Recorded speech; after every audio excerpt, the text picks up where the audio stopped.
I thought the trip would be chill. 5 days on the coast, off-season, good price on a two-bedroom Airbnb with ocean view. Me and Rachel had been friends for a few years. Not close, but we'd gone on a few weekend trips before, and it was fine. We split the cost evenly. $842 total, $421 each. I paid upfront on my card. She Venmo'd me her half same day. I booked the place. 2 queens, 2 bathrooms, full kitchen, walking distance to the beach. No weird vibes in the listing. Looked clean. Straightforward. We got there around 2:30 p.m. after driving 5 hours. First weird moment happened before we even unlocked the door. Rachel turned to me and said, "Just FYI, I might take the master. I've been having back issues, and I need the bigger bed." I didn't argue. I'd seen the photos. Both rooms had queen beds. Hers had an en-suite bathroom and a balcony. Mine had a small window and a nightstand. I figured whatever. If she needed it for her back, fine. I wasn't there to fight about square footage. So she took the big room. Unpacked across both nightstands. Left her suitcase half open in the middle of the floor.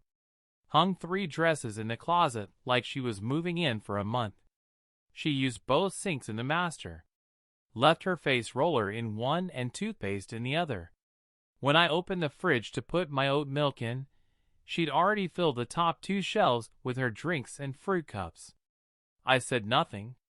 I don't like starting stuff when I'm supposed to be relaxing.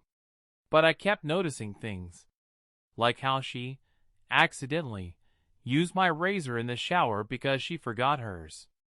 Or how she started using my face wash because it smelled amazing. Or how my sandals were suddenly sandy even though I hadn't worn them yet.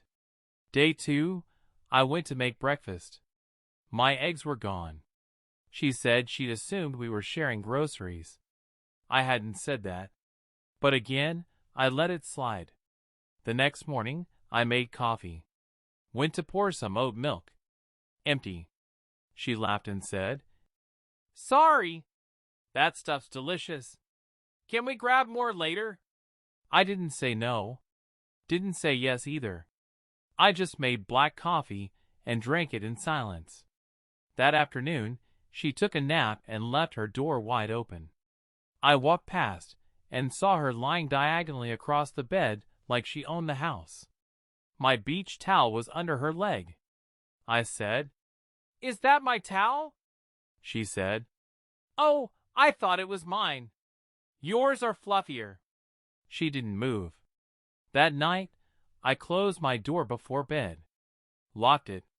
Not because I didn't trust her, exactly, just because I wanted one small piece of space that was actually mine. The next morning at breakfast, she said, "Did you lock your door last night?" I said, "Yeah." She laughed like it was a joke. "That's so weird. You know it's just me, right?" I shrugged. She didn't let it go. "Like, did you think I was gonna come in or something?" I just said, "I wanted to sleep." She dropped it, but the energy shifted. Everything after that felt tight. She didn't offer to split dinner ingredients that night. Didn't help with cleanup. Scrolled her phone the whole time I was cooking, then got up and left the table without a word. I started putting things back in my suitcase. Started keeping my toothbrush in my toiletry bag instead of by the sink. Started locking the door every time I left the room. Something about the whole setup was off. Like I wasn't on vacation anymore. I was living in someone else's house, even though I paid for half. I figured I'd ride it out. 3 days left. Avoid conflict. Just get through it.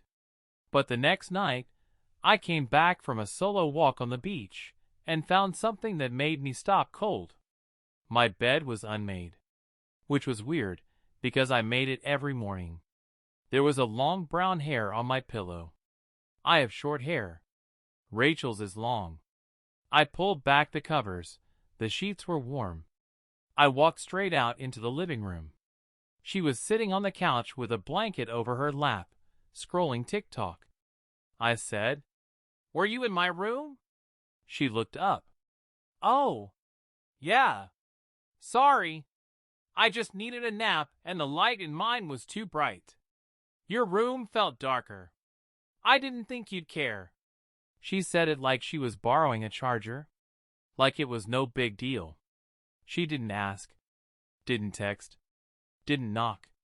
She just walked in, laid down in my bed, and fell asleep, like I didn't exist. I didn't say anything. Just nodded.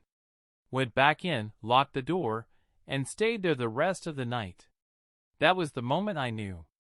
We weren't on a trip together. She was on vacation. I was just nearby. The next morning, I woke up early. Made coffee. Ate a granola bar. Sat on the balcony of my small bedroom and stared at the street. Didn't speak. Rachel got up about 45 minutes later. She walked out in one of my hoodies. I didn't even ask.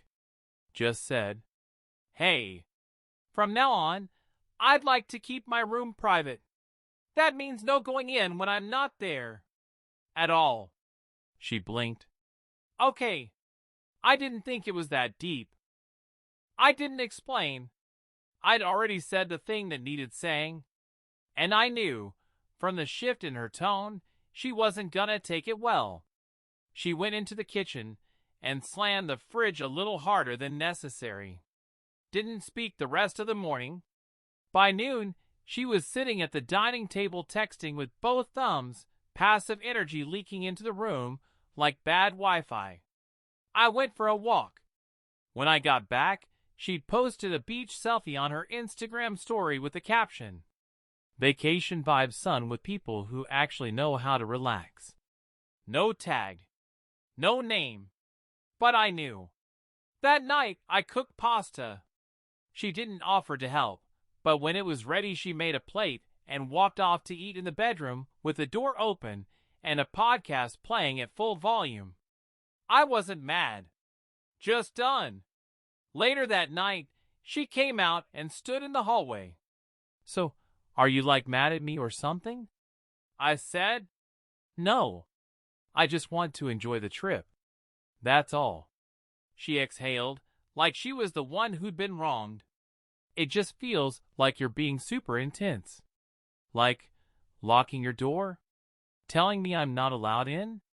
That's not how friends act." I didn't say anything. She kept going. I'd never treat someone like that. Honestly, it kind of hurt my feelings. That's when it flipped. Suddenly I was the problem. Suddenly, she was the one who'd been invaded. I didn't engage. Just said, "I'm not trying to hurt your feelings. I'm just setting a boundary." She rolled her eyes. It's giving paranoid roommate energy. Then she laughed, walked back to her room, closed the door. The next day, she barely spoke to me. We walked to the beach separately, ate separately, existed in the same Airbnb like co-workers in a silent office. On the third morning, I got a message from a mutual friend. Nothing dramatic. Just, "Hey, is everything okay with Rachel? She said you're being really cold and controlling on the trip. Just wanted to check in." There it was. I didn't reply. Not because I couldn't defend myself, but because I knew what Rachel was doing. She wasn't dealing with the actual problem. She was building a version of events where she didn't have to feel uncomfortable. Where I was the one who ruined the vibe. Where my silence was aggression, and her entitlement was normal. I started packing. 2 days early. Paid for my own lift to the station. Booked a last-minute train back home.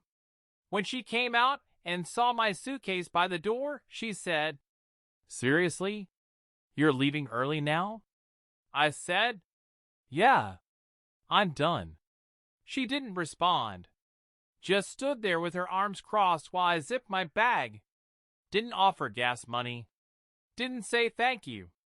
Didn't say goodbye.